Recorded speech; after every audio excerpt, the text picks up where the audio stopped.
In this video, I'm gonna teach you how to play Roblox with multiple accounts at the same time. It's a very easy process, so make sure to follow along. As you might be aware, by default, if you try to launch multiple instances of Roblox, you will not be allowed to do so. It is just going to tell you that you already have one instance of the game open, and it forces you to close it down.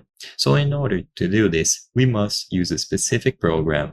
Don't worry, this program or application is completely safe to use. It is developed by Microsoft and you can find it on the official Microsoft website, so it is safe.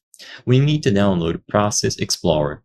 This will allow you to essentially end the Roblox process, so the Roblox application, but you will still be able to play on that process. And then you open a new one and you bypass the limit of using multiple accounts.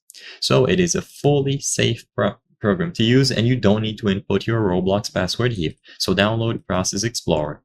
Once you have this downloaded, open a Roblox as usual and just join any experience.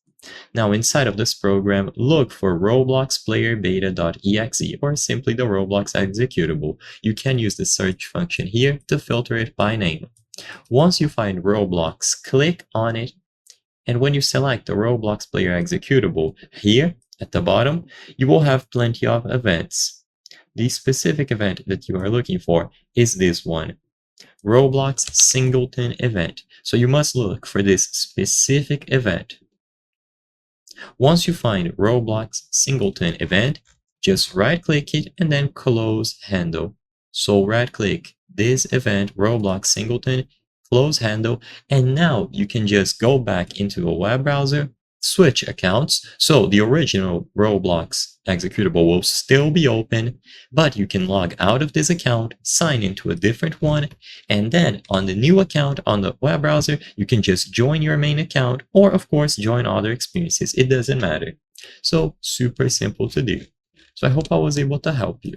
If this video helped you, please consider subscribing. As you can see, according to our channel metrics, 83% of the people watching our videos are not subscribed. By subscribing, you can help us make higher quality videos. Thank you for watching, and I'll see you on the next one.